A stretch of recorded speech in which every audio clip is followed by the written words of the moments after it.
The massive space station floated in the darkness like a jewel among the stars.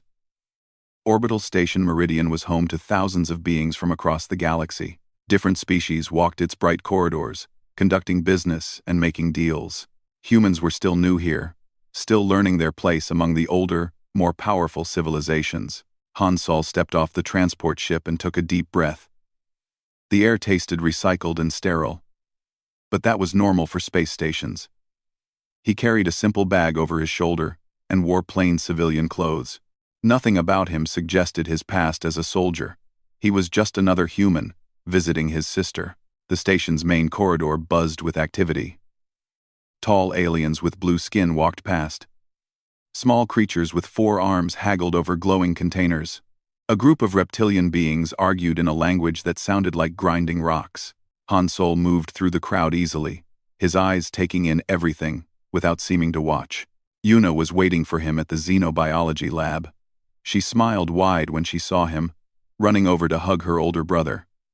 She was shorter than him, with bright eyes that always seemed curious about everything. "You actually came," she said, squeezing him tight. "I promised, didn't I?" Han Sol smiled back. "How's the research going?" "Amazing. We're studying cellular adaptation in 17 different species. The Velthians are particularly interesting. Their muscle density is almost 3 times ours, and their bones can withstand incredible pressure." Han Sol nodded as she talked. Yuna had always been the smart one, fascinated by how things worked. He was just the one who knew how to survive. They walked through the station together, catching up on months of separation. Yuna showed him her lab, introduced him to colleagues from 5 different planets, and talked excitedly about her discoveries. Han Sol listened, genuinely interested, though much of the technical details flew over his head.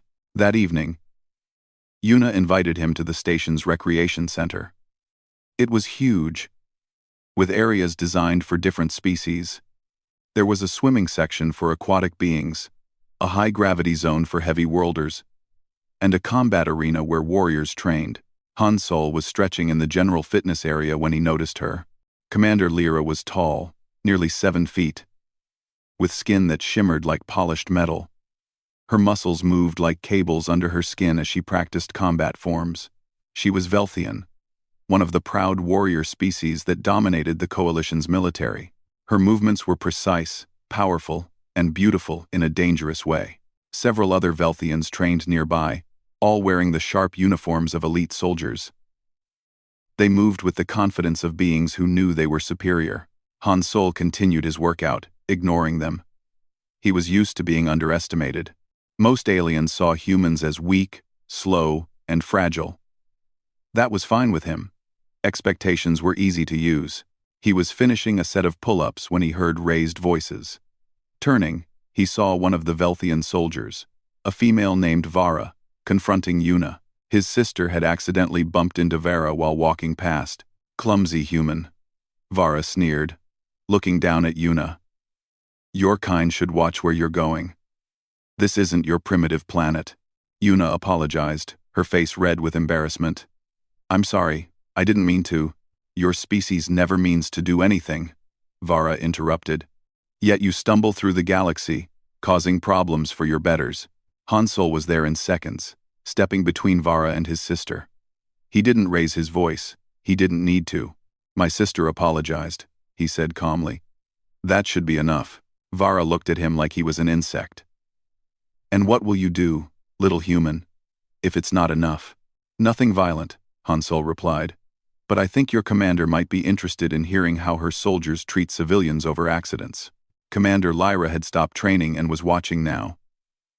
Her expression was unreadable, but her eyes were sharp. She walked over, her footsteps heavy and confident. "What's happening here?" Lyra asked. Vara straightened. "Nothing, Commander. Just a clumsy human who doesn't belong in a warrior's training space." Lyra looked at Han Sol, then at Yuna, then back at Vara. "This is a public recreation center. All species are permitted." She turned to Han Sol.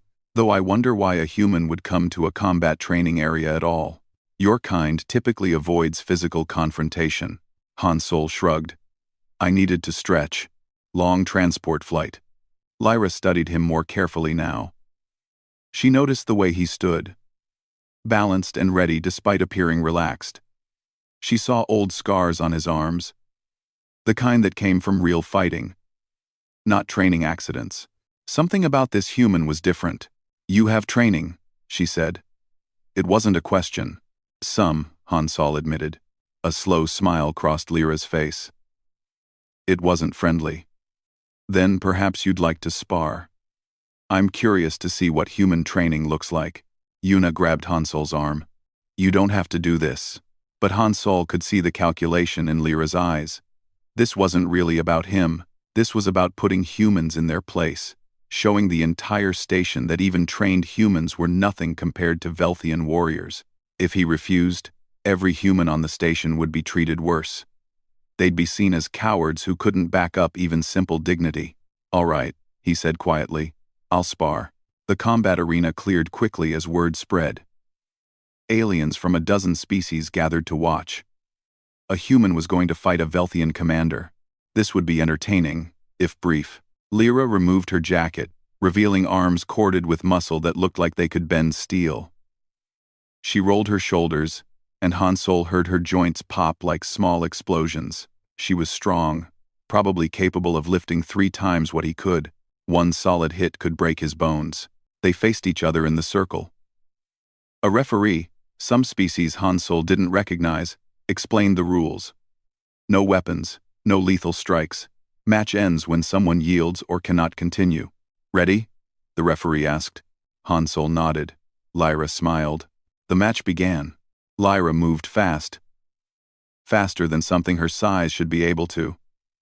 She came in with a straight punch that would have shattered Han Sol's ribs. He slipped to the side, letting it pass inches from his chest. The wind from her fist ruffled his hair. She followed with a kick. He blocked, and his arm went numb from the impact.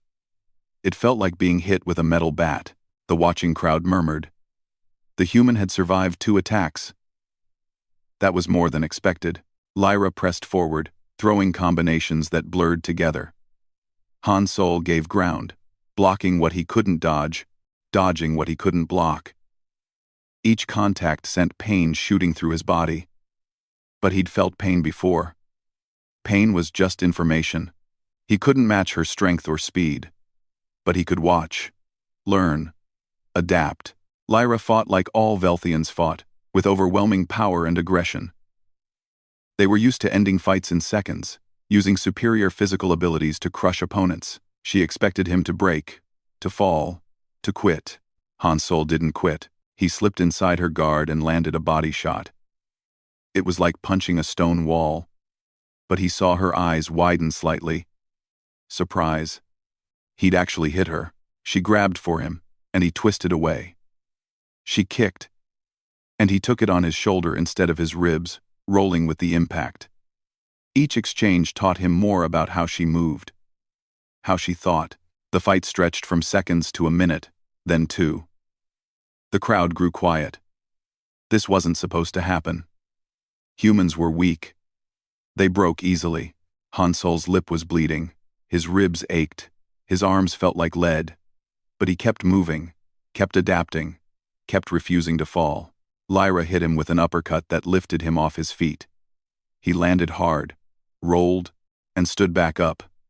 His vision swam, but he raised his hands again. You should yield, Lyra said. She wasn't mocking now. She sounded almost concerned. I don't want to seriously hurt you. Han Sol spit blood and smiled. I'm good. They continued. 3 minutes. 4. 5. Finally, Lyra swept his legs and had him pinned, her forearm across his throat. She could end it now, could choke him unconscious in seconds. Yield, she commanded. Han Sol tapped the mat twice. Submission. Lyra released him and stood. She offered her hand. He took it, and she pulled him to his feet. The crowd applauded, confused but impressed. The human had lost, obviously. But he'd lasted 5 minutes against a Velthian commander. He'd actually landed hits. He'd gotten back up when he should have stayed down. Lyra looked at Han Sol with new eyes. You fight well, for a human. You fight well for anyone, Han Sol replied. Before Lyra could respond, alarms screamed through the station. Emergency lights flashed red. A mechanical voice echoed through the corridors. Hull breach on decks 15 through 20. All personnel evacuate affected areas. This is not a drill. Unknown hostile forces detected. Station is under attack. Han Sol and Lyra locked eyes. Whatever had just happened between them would have to wait. The station was in danger. And survival didn't care about species or pride. It only cared about who would fight to live. Chaos erupted throughout the station. People from dozens of species ran in different directions. Some toward emergency pods, others toward their stations. The alarms kept screaming, and somewhere deep in the structure, something exploded. Han Sol grabbed Yuna's hand. We need to get to the evacuation zones. My lab, Yuna protested. My research data can be replaced. You can't. Han Sol pulled her toward the exit. Lyra was barking orders to her soldiers. Vara, get to deck 16 and secure the civilians there. Kel, coordinate with station security. I want eyes on these hostiles now. Another explosion rocked the station. Closer this time. The lights flickered and died, replaced by dim emergency lighting that painted everything in red shadows. Han Sol's military training kicked in automatically. He assessed exits, counted civilians, noted potential choke points. Yuna stayed close to him, her scientific mind struggling to accept the sudden violence. This way, Lyra commanded, gesturing to a group of civilians, including Han Sol and Yuna. Emergency Hangar 3. Move! They ran through corridors that sparked and smoked. Behind them, the sounds of weapons fire echoed. The hostiles, whoever they were, had breached deep into the station. They weren't just attacking, they were invading. The group reached a junction where 3 corridors met. Lyra checked her communication device and cursed in her native language. The direct route is blocked. Fires on deck 17. There's a maintenance passage, Han Sol said. Everyone turned to look at him. I studied the station maps before I arrived. Habit. There's a service tunnel that runs parallel to the main corridor. It'll take us around the blocked section. Lyra studied him for a moment, then nodded. Show us. Han Sol led them to what looked like a wall panel. He found the access latch and popped it open, revealing a narrow tunnel barely wide enough for one person. It's tight, but it works. How did you know about this? Lyra demanded. I like to know my escape routes, Han Sol said simply. Never know when you'll need them. They crawled through the tunnel, single file. It was cramped, hot, and getting hotter as fires raged in nearby sections. Some of the civilians struggled, panic making them clumsy. Han Sol stayed calm, talking them through it, keeping them moving. They emerged in a section that was still intact, closer to the emergency hangars. But they weren't alone. 6 figures in black armor stood between them and safety. They were humanoid but clearly not human too tall, with joints that bent at wrong angles. Their weapons looked advanced, pulsing with blue energy. Keth mercenaries, Lyra hissed. Raiders. They're after the research labs. The lead Keth raised its weapon. Stand aside. Commander. We have no interest in unnecessary casualties. We want only the xenobiology data. Not happening, Lyra said, stepping forward. Her soldiers moved with her, weapons ready. Han Sol counted quickly.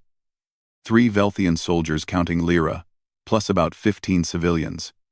Against 6 heavily armed Keth in power armor. Not good odds. The Keth opened fire. Lyra's soldiers returned fire, and the corridor became a storm of energy blasts. Han Sol pushed Yuna behind a support beam and looked for anything he could use. There, an emergency fire suppression system panel. While the firefight raged, Han Sol crawled along the floor to the panel.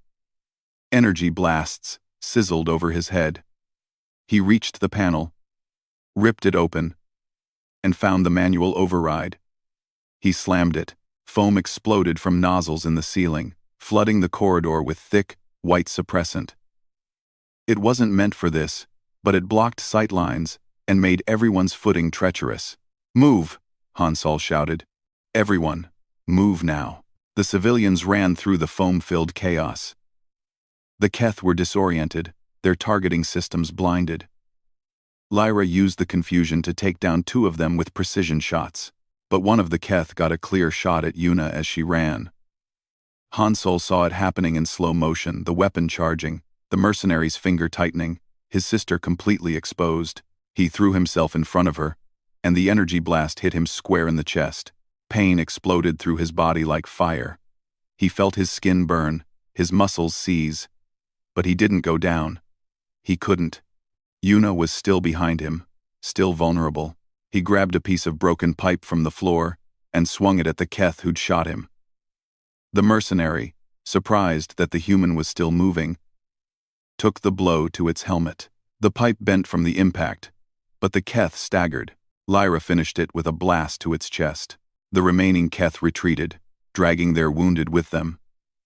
They hadn't expected this much resistance, and their mission was reconnaissance, not full assault. They'd be back with more forces.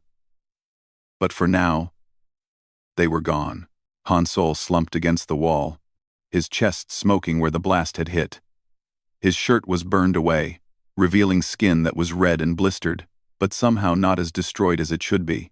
"You're insane," Lyra said, kneeling beside him. "That should have killed you." "Yeah," Han Sol agreed, wincing. "It should have. But I'm still here, so let's keep moving." "You need medical attention immediately," Lyra insisted. "I'll get it at the hangar. Right now, we need to get everyone to safety." Han Sol forced himself to stand. Every movement hurt, but pain was temporary. Dead was permanent. They reached the hangar to find it in chaos. Emergency shuttles were launching, packed with evacuees. But there weren't enough shuttles for everyone, and panic was starting to set in. A human in a pilot's uniform saw Han Sol and waved. "Han Sol, over here." "Ji-ho." Han Sol grabbed Yuna and pushed through the crowd toward his friend. Ji-ho was a pilot who'd served with Han Sol in the past, reckless, skilled, and always ready for trouble. "I've got a shuttle prepped," Ji-ho said, "but it's small, maybe 20 people max." Lyra's communication device crackled. One of her soldiers was calling for help. "Commander, we're pinned down on Deck 12. Civilians trapped with us. At least 30 people. We need extraction." Lyra looked at the shuttle, then at her device, then at Han Sol. The calculation was simple and brutal. She could save these 20 people now, or she could try to save her soldiers and 30 more civilians and risk losing everyone. "I'm going back," she said. "That's suicide," one of her soldiers protested. "The Keth are sweeping that entire section. I don't leave my people behind," Lyra said firmly. Han Sol was already checking his burns and assessing his condition. "Painful but functional.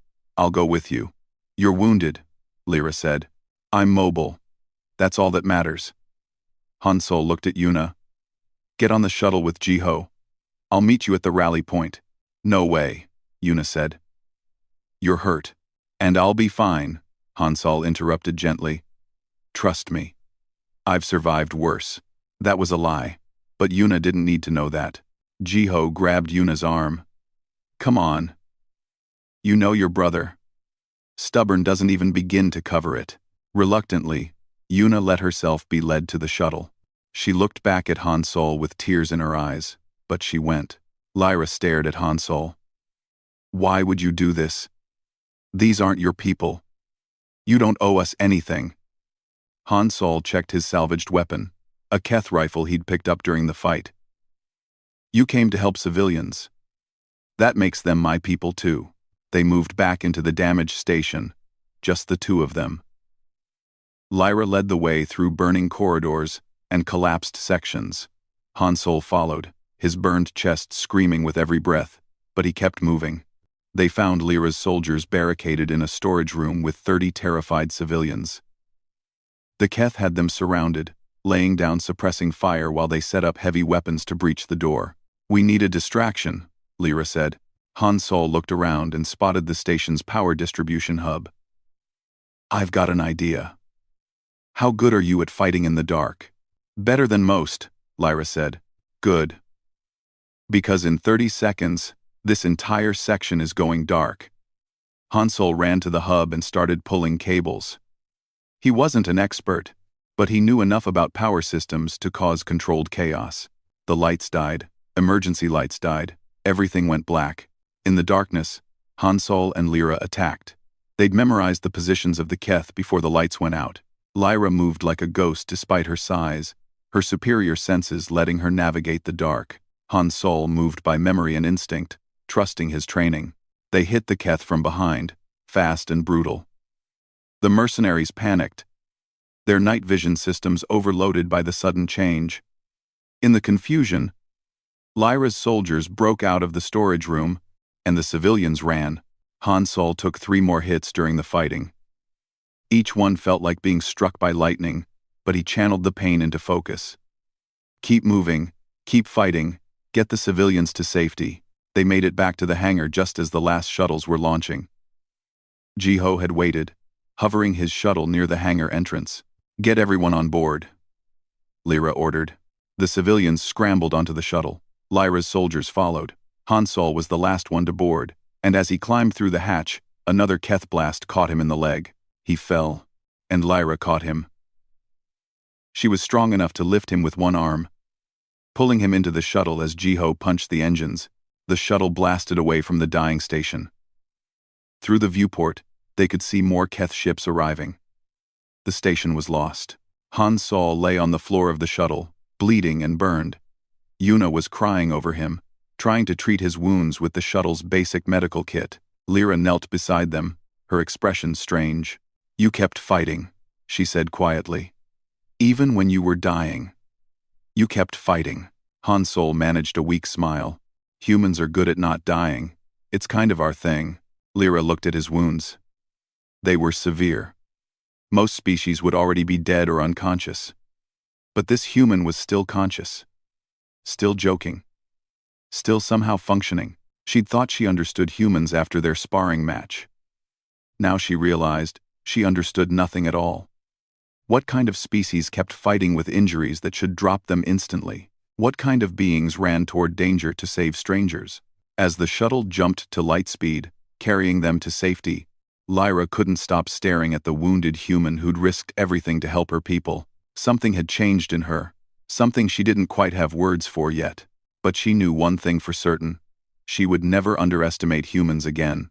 1 week later, Hansol was walking again. The doctors had been amazed at his recovery speed. Burns that should have taken months to heal had closed in days. Broken bones had set faster than medical scans predicted. The alien physicians had studied him like he was a puzzle they couldn't solve. Human biology is remarkable, one doctor had said. Your healing factors are extraordinary for a species without advanced genetic modification. Hansol had just shrugged. Humans healed fast when they had to. It was that simple. The Coalition Council called an emergency session to discuss the attack on Orbital Station Meridian. Representatives from 24 species gathered in the Grand Chamber on the Coalition's capital world. Hansol attended as a witness, along with Yuna and several other survivors.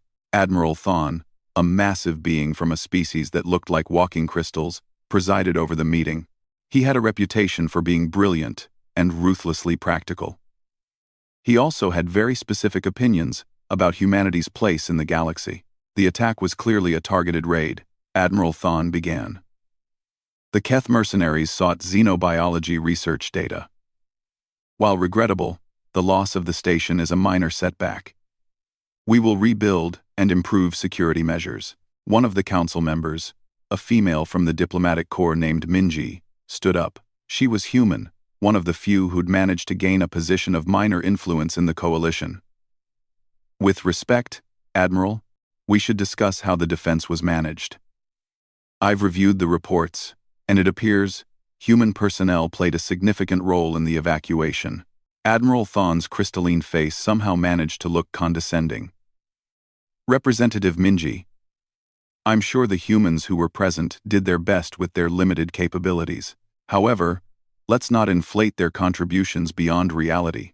The station's defense and evacuation were handled by coalition security forces, primarily Velthian soldiers. That's not accurate, a voice said. Everyone turned. Commander Lyra stood. 8. Her uniform crisp and formal. She looked uncomfortable speaking to the council, but her jaw was set with determination. Commander Lyra, Admiral Thawne said. You have something to add? Yes, Admiral. I was there. I led one of the response teams. Lyra pulled up holographic displays, showing footage from the attack. The human engineer, Han Sol, identified escape routes that our teams missed. He disabled enemy forces using improvised tactics. He personally saved my life and the lives of 30 civilians when he returned to a hostile zone under heavy fire. The council murmured. Admiral Thawne's expression didn't change, but his voice cooled. Commander, are you suggesting that this one human performed better than trained coalition soldiers? I'm stating facts, Admiral. The human showed tactical thinking, pain tolerance, and determination that exceeded what we expect from most species. Lyra displayed more footage. Here, he takes an energy blast that should have incapacitated him. He continues fighting. Here, he takes another hit. And another. Each time, he gets back up. One council member, an insectoid being, leaned forward. Perhaps this human is enhanced? Genetically modified? He's not. Yuna spoke up, standing. I'm his sister. And I'm a xenobiologist. I've studied his medical scans. Han Sol is a baseline human. With no modifications. What you're seeing is natural human physiology. The council erupted in discussions. Species that had viewed humans as weak primitives were suddenly confronted with evidence that contradicted everything they believed. Admiral Thawne held up a hand for silence. While impressive for a human, this remains an isolated incident. One individual's performance doesn't justify changing our assessment of an entire species. Then let me propose something, Lyra said. Her hands were shaking slightly, but her voice was firm. Allow humans to participate in coalition defense training programs. Let us test whether their abilities are truly isolated or representative of their species. That's unprecedented, Admiral Thawne said. Defense programs are reserved for species with proven combat capability. In accorded problem, to roles the Vor agrees. The humans just proved it, Lyra countered. The debate continued for hours. Finally, a compromise was reached. A small program would be established to train mixed species units with human advisors. It would be limited, experimental, and closely monitored. But it was a start. As the council session ended, Lyra found Han Sol in the waiting area outside the chamber. He was standing by a viewport, looking out at the alien cityscape. You didn't have to do that, Han Sol said without turning around. Speak up for humans, I mean. It probably didn't make you popular with your own people. I spoke the truth, Lyra said simply.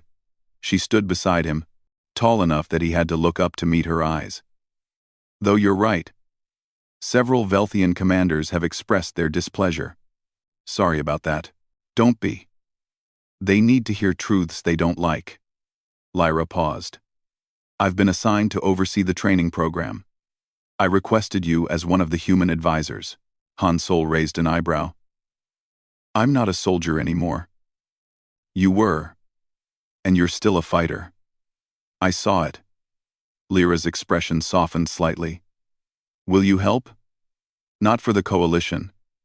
If you don't care about that, but to show them what humans can do?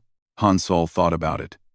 He'd left military service to get away from fighting, to build a peaceful life, but he'd also seen how humans were treated in the galaxy, dismissed, underestimated, sometimes openly mocked. If he could change that, even a little. All right, he said. I'll help. The training program started small.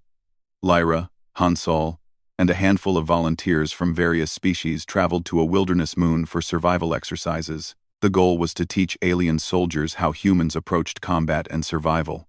Most of the volunteers were skeptical. They'd heard about the station incident, but stories always got exaggerated. Surely this human couldn't be as capable as reported. Han Sol started with basics. How to navigate without technology. How to find water and food in hostile environments. How to keep going when exhausted and injured. The alien soldiers struggled. They were used to advanced equipment, support systems, backup plans. The idea of surviving with nothing but basic tools and willpower was foreign to them. On the third day, a storm hit the moon. Not part of the training plan, just bad luck. The kind of weather that would make most species seek immediate shelter and wait it out. Han Sol kept training. "Are you insane?" One of the trainees, a reptilian being, demanded. "We'll freeze. You'll freeze if you stop moving," Han Sol corrected. "Keep your blood flowing. Stay active. Your body can handle more than you think." Lyra watched him work with the trainees, pushing them past their perceived limits. She'd joined the exercises herself, wanting to understand human methods from the inside. When night fell and the temperature dropped further, Han Sol showed them how to build shelters from ice and rock, how to share body heat efficiently, how to stay mentally sharp when every instinct screamed to give up. By morning, the storm had passed. The trainees were exhausted, cold, and miserable. But they were alive, and they'd learned something important. Survival wasn't about being the strongest or having the best equipment. It was about refusing to quit. That night, Lyra and Han Sol sat together by one of the heating units, watching the moon's twin suns rise. The other trainees were sleeping off their exhaustion. "My people think I've gone soft," Lyra said quietly. "Spending time with humans. Learning from someone they consider inferior." "Have you?" Han Sol asked. "Gone soft?" Lyra smiled. "I don't think so. I think I'm learning that strength has different meanings." She looked at him. "Your species fascinates me. You're not strong like Velthians. You're not fast like the Skrit. You don't have natural armor or weapons, but you survive things that kill other species. How?" Han Sol thought about how to explain it. Humans evolved on a hard world. We weren't the biggest or fastest predators. We survived by being stubborn. We outlasted prey by running them down over hours.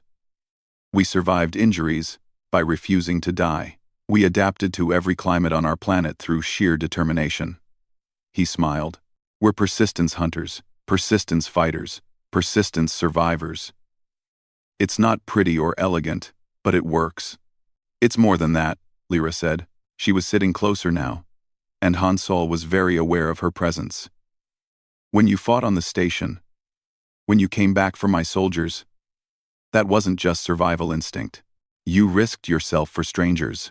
"So did you," Han Sol pointed out. "I was doing my duty as a commander, and I was doing my duty as someone who could help." Han Sol met her eyes. "Maybe our species aren't so different. We both fight for others, not just ourselves."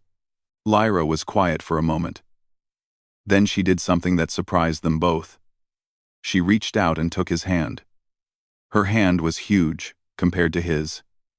Her grip strong enough to crush his bones if she chose, but she held him gently. "I need to tell you something," she said. "And I don't know if it makes sense, but I feel like I should be honest." "Okay," Han Sol said, his heart beating faster.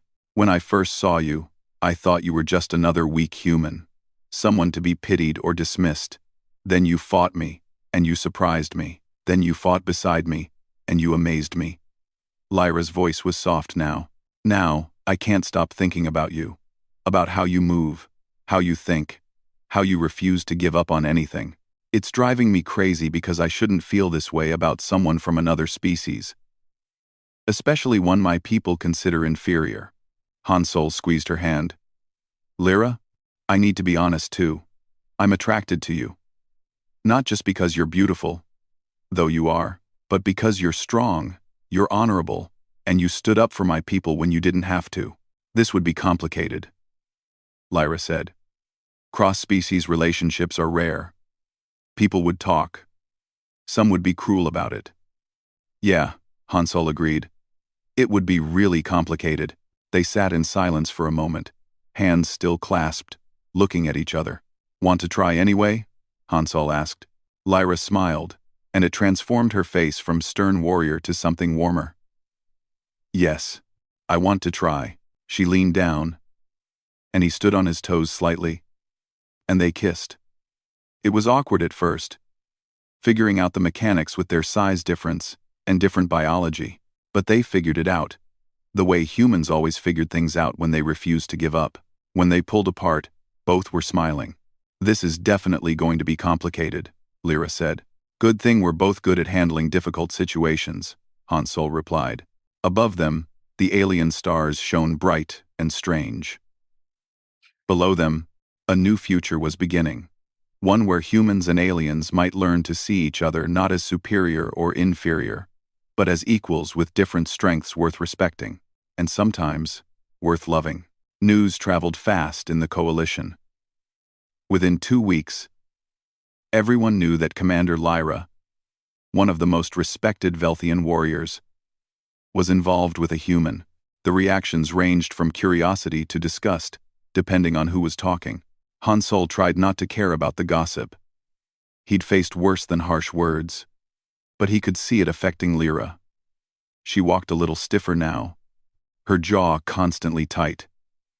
Other Velthian officers gave her cold looks. Some refused to acknowledge her salutes. They were eating together in the training facility cafeteria when Dae-jung found them. He was an older human, nearly 60, with scars that spoke of a long military career. He'd been Hansol's commanding officer years ago and had agreed to help with the training program. "Kid," Dae-jung said, sitting down without being invited. "We need to talk." Quote, "Hello to you too," Hansol said. Dae-jung ignored the sarcasm. "Word is that a Velthian commander named Vex is coming to the training facility, arriving tomorrow." Lyra's face went carefully neutral, but Hansol saw her hands tighten on her cup. "Vex is coming here. You know him?" Hansol asked. "Yes," Lyra's voice was flat. "He and I served together for many years. He courted me, in the Velthian way." I declined his interest. "Courted how?" Hansol asked carefully. "Combat displays, gifts of weapons, formal declarations of intent."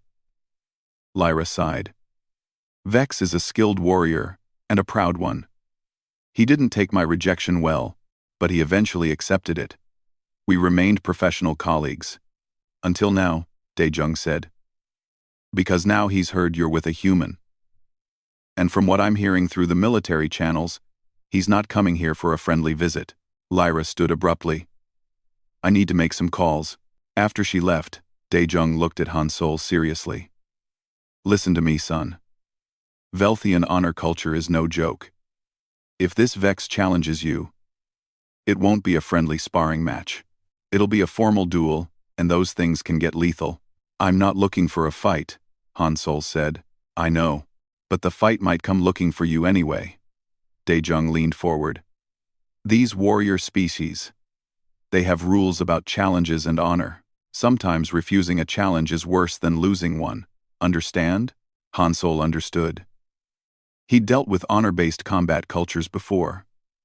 They operated on different rules than practical fighting. It wasn't about winning efficiently, it was about proving worth according to specific traditions. Vex arrived the next day in a Velthian military transport.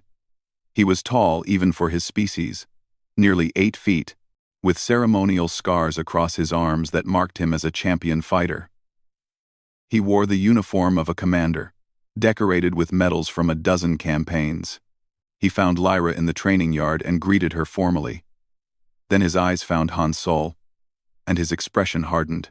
"So this is the human," Vex said. His voice was deep, like rocks grinding together. "The one who has captured your attention." "Commander Vex," Lyra said carefully. "Hansol is an advisor to the training program and—" "I know what he is," Vex interrupted. "I came to see for myself if the stories were true. That, Lyra, who rejected the finest Velthian warriors, has chosen a human instead." The way he said human made it sound like an insult. Hansol stepped forward. "Commander Vex, I've heard you're a respected officer. I hope we can." "Respect?" Vex laughed. But there was no humor in it. "I respect Lyra. I respect strength and skill.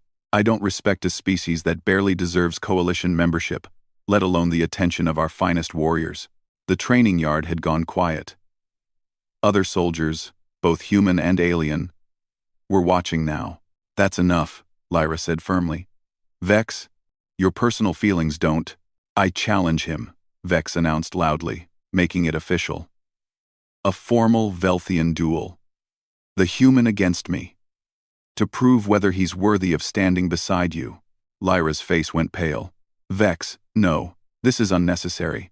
Hansol has nothing to prove. Then he can refuse, Vex said. And everyone will know that the human who supposedly impressed you is actually a coward who hides behind a woman's protection. It was a trap, and everyone knew it. If Hansol refused, Lyra's reputation would suffer. People would say she'd lost her judgment, that she'd been fooled by a weak human pretending to be brave. Every human in the coalition would be judged by his refusal. If he accepted, he'd probably die. Vex was a trained champion.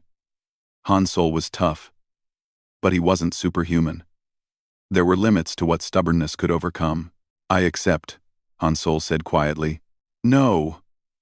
Lyra grabbed his arm. Hansol, you don't have to do this. Vex is one of the finest duelists in the Velthian military. He's killed people in these contests. I know, Hansol said. But if I refuse, every human in the galaxy becomes the coward who couldn't defend his honor. I won't do that to my people. Daejung stepped up beside Hansol. The kid has the right to choose his battles. But if he's fighting, he fights under human rules too. That's how challenges work. Both sides get input on conditions, Vex sneered. What rules could humans possibly need? We fight under Earth gravity, Hansol said, and we follow Earth combat regulations, mixed martial arts, submission or knockout to win. No death strikes, unless absolutely necessary for defense. Agreed, Vex said immediately. He was confident that rules wouldn't matter. Strength was strength, and he had far more of it. The duel was set for 2 days later, giving both fighters time to prepare. Lyra was furious and heartbroken. She tried multiple times to convince Hansol to withdraw, to find another way. There is no other way, Hansol told her gently. Not if we want to be together without everyone thinking you've lost your mind for choosing a coward. I don't care what they think, Lyra insisted. Yes, you do. And you should. You're a commander. Your reputation affects your ability to lead. Hansol touched her face. Let me do this. Let me prove that humans are worth your respect. Daejung trained Hansol hard for those 2 days. They focused on strategy, not strength. You can't outmuscle him, Daejung said. You can't match his reach or his power. So you make him tired. You make him frustrated. You use his confidence against him. Persistence hunting, Hansol said. Exactly. Humans are endurance fighters. We outlast our opponents. Make him chase you. Make him work for every exchange. Make him angry. Angry fighters make mistakes. The day of the duel arrived. An arena had been set up in the training facility, modified to Earth gravity. Hundreds of beings from dozens of species came to watch. Some were curious. Many were betting. A few humans in the crowd held signs supporting Hansol. Hansol entered the arena in simple fighting clothes. No armor, no weapons. Just him. Vex entered wearing traditional Velthian dueling attire, minimal clothing that showed off his impressive musculature. He looked like a statue carved from living metal. A referee explained the rules to the crowd. First to submit, lose consciousness, or be unable to continue, would lose. Lethal force was forbidden except in self-defense. Ready? The referee asked. Hansol nodded. Vex smiled coldly. The duel began. Vex came in fast and aggressive, exactly as Daejung had predicted. He wanted to end this quickly, to prove that humans were no match for Velthians even under human rules. His first combination of strikes was blindingly fast. Hansol dodged and blocked, giving ground. Each blocked strike sent shockwaves through his arms. Vex was stronger than Lyra, and Lyra had been incredibly strong. The crowd murmured. The human was retreating already, but Hansol was studying, watching, learning. Vex fought with textbook Velthian technique. Powerful, efficient. designed to overwhelm opponents with superior physicality. It was beautiful in its own way. But it was also predictable. Han Sol started to counter. He couldn't match Vex's power, so he didn't try. Instead, he went for joints and pressure points, quick strikes that didn't require much force but could destabilize an opponent. A jab to the knee, a palm to the elbow, disrupting Vex's balance. Vex adjusted, becoming more aggressive. He grabbed for Han Sol, trying to use his size advantage in grappling. Han Sol slipped away, using judo principles to redirect Vex's momentum. Minutes passed. The crowd grew quieter. This wasn't the quick, decisive victory they'd expected. Vex was getting frustrated. This human should have been crushed by now. Instead, he kept moving, kept dodging, kept landing annoying little strikes that didn't do much damage, but were starting to add up. 10 minutes became 20. Vex was breathing harder now. He'd never had to fight someone for this long. Most of his duels ended in under 5 minutes. Han Sol was hurting. His arms were bruised from blocking. His ribs ached. But he'd been hurt before. He knew how to function through pain. More importantly, he could see Vex slowing down. Velthians were sprinters, not marathon runners. They were built for explosive power, not sustained endurance. Vex had trained his whole life to end fights quickly. He'd never needed to learn how to pace himself. Han Sol had trained his whole life to survive longer than anyone expected. 30 minutes. Vex was breathing heavily, sweat pouring down his body. His strikes, while still powerful, were slower, less precise. Han Sol pressed the advantage. He started landing more hits, targeting the same spots repeatedly. Left knee, right elbow, solar plexus. Not trying to knock Vex out with one big shot, but wearing him down with accumulated damage. Vex roared in frustration and charged. It was a mistake born of exhaustion and anger. Exactly what Daejung had predicted. Han Sol sidestepped and used Vex's own momentum against him, executing a perfect hip throw that sent the massive Velthian crashing to the ground. Before Vex could recover, Han Sol had him in a rear naked choke, applying pressure to the blood vessels in Vex's neck. "Submit," Han Sol said quietly, close to Vex's ear. "You fought well. There's no shame in it." Vex struggled for a moment. But he was exhausted, and the choke was properly applied. His vision started to darken. Finally, he tapped the ground twice. Submission. Han Sol released him immediately and stepped back. He offered his hand to help Vex up. The arena was dead silent for a moment. Then someone in the crowd started clapping. Another joined. Soon, the entire arena was applauding. Vex took Han Sol's hand and let himself be pulled up. He looked at the smaller being who'd just defeated him, and something shifted in his expression. "You fought with honor," Vex said formally. "I underestimated you. That was my mistake." "You fought well too," Han Sol replied. "In a sprint, you'd have destroyed me. I just made it a marathon instead." Vex almost smiled. Clever. Humans are more clever than we give them credit for. He looked past Han Sol to where Lyra stood at the arena's edge. "Commander Lyra, I apologize. I questioned your judgment. I was wrong." He bowed formally to both of them, then walked out of the arena. The crowd parted for him respectfully. He'd lost. But he'd lost with dignity. Lyra ran to Han Sol, catching him as his legs finally gave out. The adrenaline was wearing off, and the full extent of his injuries was making itself known. "You insane, wonderful, stubborn human," she said, laughing and crying at the same time. "You actually won." "Define won," Han Sol said through gritted teeth. "Everything hurts. I think I broke something. Maybe several somethings. You proved yourself. You proved all humans deserve respect." Lyra held him carefully. "I was terrified you'd die in there." "I'm too stubborn to die," Han Sol said, managing a smile. "Didn't you know? It's a human thing." The medics rushed to treat him, but this time, the other species looked at him differently. Not with pity or disdain, but with respect. The human had stood against a Velthian champion and won through intelligence, endurance, and sheer refusal to quit. Maybe humans weren't weak after all. Maybe they were just strong in ways the galaxy hadn't understood yet. 3 months after the duel, everything changed. Jisoo was a human scientist working at the Coalition's main research facility. She specialized in analyzing alien technology and identifying patterns. When she brought her findings to the Coalition Council, her hands were shaking. The energy signatures from the station attack match historical records, she explained, displaying holographic data. The Keth weren't working alone. They were collecting information for someone else. Something else.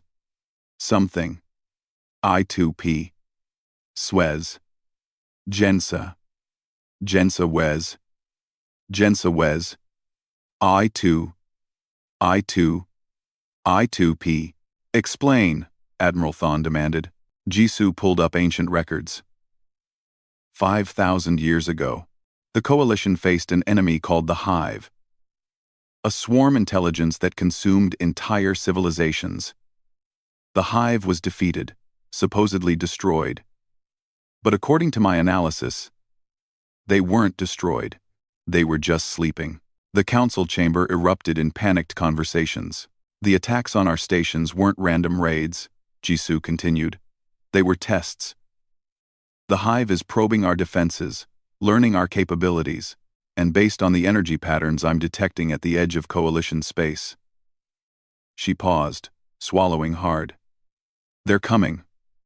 A full invasion fleet. We have maybe 2 weeks. The Coalition military mobilized immediately. Fleets were assembled. Defense stations reinforced. Evacuation plans drafted. But the first engagements went badly. The Hive ships were organic-looking things that seemed to grow and adapt in real time. They absorbed damage, learned from attacks, and adjusted their tactics instantly. Coalition forces relied on overwhelming firepower and superior technology, but the Hive just adapted. Shields that worked once stopped working the second time. Weapons that destroyed one ship were useless against the next. Species after species retreated, their fleets shattered. Panic spread through the Coalition. Lyra received her orders. Take a small fleet and defend the colony world of New Haven. It was home to 20 million civilians from a dozen species. Command didn't expect the defense to succeed. They expected Lyra to buy time for evacuation. She requested Han Sol for her command staff, also Ji-ho, Dae-jung, and 50 other human advisors. Admiral Thon approved the request, though everyone knew what it really was, a suicide mission. The humans arrived at New Haven with basic equipment and old-fashioned weapons, energy rifles that didn't adapt, projectile weapons that were considered primitive, and explosives that relied on simple chemical reactions. Why the ancient weapons? One of the Velthian officers asked. Because the Hive adapts to advanced tech, Han Sol explained. But a bullet is a bullet. Simple physics. Harder to adapt to something that's just kinetic energy and metal. Lyra gathered her command staff, which now included officers from 6 different species plus the human advisors. We can't win through conventional warfare. The Hive will adapt to anything we throw at them. We need new tactics. Guerrilla warfare, Han Sol said. Hit and run. Ambushes, psychological warfare. Make them fight on our terms, not theirs. The Hive doesn't have psychology, one officer protested. It's a swarm mind. Everything has weaknesses, Dae-jung countered. We just need to find them. And while we're finding them, we make them pay for every meter of ground. They spent 3 days preparing. Han Sol taught the mixed species forces tactics that humans had developed over thousands of years of warfare. How to use terrain, how to create kill zones, how to fight when outnumbered and outgunned. Some of the alien soldiers were skeptical. Others remembered the duel, remembered the station defense, and listened carefully.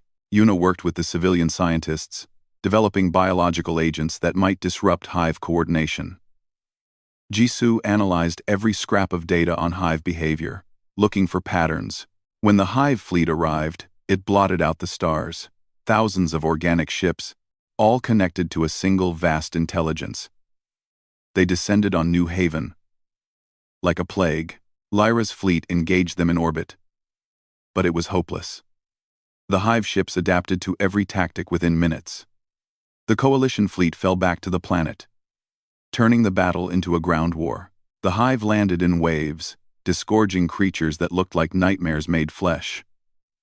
They were designed to kill efficiently, with claws and teeth and acid, and they moved with the coordination of a single mind. But the defenders were ready. The first wave of Hive creatures hit carefully prepared kill zones. Explosives detonated, channeling them into narrow passages where concentrated fire could mow them down. The Hive adapted, sending creatures resistant to explosives. So the defenders switched to different tactics: pit traps, collapsing buildings, improvised weapons. The Hive kept adapting, but the defenders kept changing tactics faster than the Hive could learn. Han Solo coordinated the eastern defense line from a makeshift command post.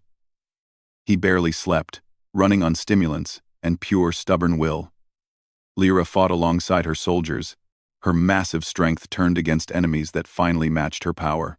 On the second day, a Hive swarm broke through the western defenses. Jiho led a desperate counterattack, flying his combat shuttle through ground-level streets, using the vehicle as a battering ram against Hive creatures, while his gunners fired from the open doors. On the third day, the defenders were exhausted, down to their last ammunition, their forces reduced by half. But the Hive had paid dearly. For every defender killed, 20 Hive creatures lay dead. The swarm intelligence was learning a new pattern that taking this world cost more than it was worth. That's when Jisoo made her discovery. "I found it," she called over the communication network. "The Hive coordinates through quantum entanglement between individual units. If we can create enough interference." "Speak plainly," Admiral Thon demanded. He'd arrived with reinforcements, though even with them, the battle was still desperate. "We need to create chaos," Jisoo explained. "The Hive's strength is coordination. If we break that, even temporarily, they become just individual creatures." "How?" Lyra asked. "Loud noise, electromagnetic pulses, anything that creates sensory overload. The Hive creatures will lose connection to the swarm mind." Han Solo had an idea, a terrible, desperate idea. The colony's emergency warning system. It was designed to alert everyone on the planet simultaneously. Maximum volume. Every speaker in every building. That would deafen everyone in range. Someone protested. "Better deaf than dead," Daejung said. "Do it." They activated the system. A sound erupted across the colony that was more than noise. It was a physical force, a vibration that shook buildings and rattled teeth. Combined with every electromagnetic device they could activate simultaneously, it created a wall of sensory chaos. The Hive creatures stopped. For the first time, their perfect coordination shattered. They milled about, confused, attacking each other by mistake, unable to share information with the greater swarm. "Now!" Lyra roared. "Push them back!" The defenders surged forward. Exhausted, injured, running on nothing but desperate determination, they drove into the confused Hive forces. Humans fought beside Velthians, beside Skrit, beside species that had never worked together before, united by the simple need to survive. Han Solo fought with a simple metal pipe when his rifle ran dry. He took wounds that would have killed him if he'd stopped to think about them. But thinking could wait. Survival came first. He saw Lyra take down 3 Hive creatures with her bare hands, roaring in her native language. He saw Jiho crash his damaged shuttle into a Hive cluster, then climb out firing a pistol in each hand. He saw Daejung, the old soldier, leading young warriors half his age through tactics he'd learned in wars most species had forgotten. The battle lasted 72 hours without stopping. No sleep, no real rest, just continuous, desperate fighting. But slowly, impossibly, the defenders were winning. The Hive swarm intelligence made a calculation. This world was costing too much. The defenders weren't strong, but they refused to break.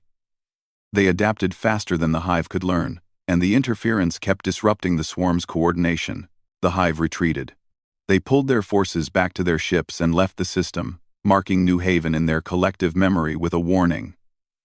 Extreme resistance. Unpredictable tactics. Cost-to-benefit ratio unacceptable. As the last Hive ship jumped to hyperspace, the defenders stood among ruins and bodies, too exhausted to celebrate. They'd won, but the cost had been horrific. Han Solo sat down heavily, his body finally refusing to carry him further. Lyra found him there, covered in injuries and other people's blood. Barely conscious. "You did it," she said softly, kneeling beside him. "You taught us how to fight them." "We did it," Han Solo corrected weakly. "Everyone. Together." Medical teams moved through the battlefield, treating the wounded.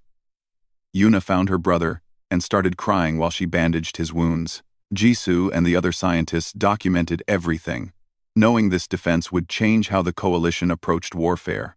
In the days that followed, the galaxy learned what happened at New Haven. How a small force had held against impossible odds. How humans had taught other species to fight in ways they'd never considered. Admiral Thawne visited the colony personally. He found Han Solo in the medical center, still recovering from his injuries. Lyra sat beside his bed, holding his hand. "On behalf of the Coalition Council," Thawne said formally, "I apologize. We underestimated your species. That mistake cost lives. It won't happen again." "It's not about being right," Han Solo said. "It's about learning." Thawne nodded slowly.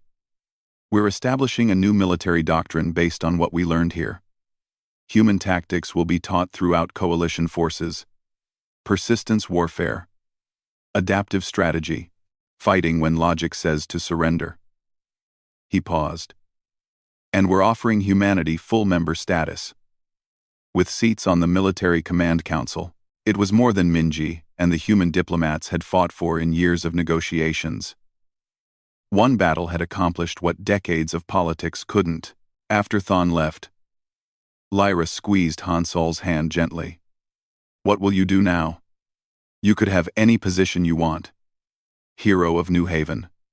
The human who changed the galaxy's mind." Han Solo thought about it. "I think I'd like to keep teaching. Help build those mixed species units for real. Show people that working together makes us all stronger." "That sounds good," Lyra said. Then, more quietly, "And us? What about us?" Acted. Han Solo smiled, tired but genuine. "You told me once this would be complicated, being together across species lines." "It is complicated," Lyra agreed. "Good thing we're both good at handling complicated situations." Han Solo pulled her down for a kiss. Even battered and exhausted, even knowing the galaxy would watch and judge, he didn't care. She was worth it. When they pulled apart, Lyra was smiling. "Come home with me. To my world. Meet my family. Let me show them the human who taught me that strength comes in many forms." "Your family of 7-foot warriors who could break me in half?" "Yes. But they respect courage. And you have plenty of that." Lyra's smile turned mischievous. "Besides, after fighting the Hive, how scary can one dinner with my family be?" Han Solo laughed, then winced because laughing hurt. Famous last words. Outside the medical center, the colony was beginning to rebuild. Humans worked alongside aliens, sharing techniques and tools. The divisions that had seemed so important before the battle felt less significant now. Jiho stuck his head into the room. "Hey, when you're done being romantic, some of us are getting drinks. First round's on Daejung, which means it'll be the only round because he's cheap." "We'll be there," Han Solo promised. As Jiho left, Lyra settled more comfortably in the chair beside Han Solo's bed. "You know, I've been thinking about what you said. About humans being persistence hunters, surviving by refusing to give up. Yeah, I think I understand it now. Not just intellectually, but in here." She touched her chest. "That refusal to surrender, even when you should. That determination to keep going past any reasonable limit. It's not weakness pretending to be strength. It's a different kind of strength entirely. And you find that attractive?" Han Solo teased. "Terrifying," Lyra corrected. But yes, also attractive, very attractive. They sat together in comfortable silence, watching the sunset through the window. Two beings from different worlds, different species, different cultures, but united by respect, by shared combat, by love that had grown from initial contempt to genuine admiration. The galaxy was changing. Humans were no longer the weak newcomers to be pitied or dismissed. They'd earned their place through blood and stubbornness and the absolute refusal to accept defeat. And sometimes, that refusal was the strongest power in the universe. Outside, the stars shone bright. Somewhere out there, the hive was regrouping, learning from its defeat. Other threats lurked in the darkness between worlds. The galaxy would never be truly safe, but New Haven had proven something important. When different species stood together, when they learned from each other's strengths instead of focusing on their differences, they could face anything, even impossible odds, even an enemy that adapted to everything, even the darkness itself, because humanity had taught the galaxy a valuable lesson. Strength isn't just about physical power or advanced technology. Sometimes, the strongest thing in the universe is the simple refusal to give up, no matter what, and that lesson would echo through the stars for generations to come.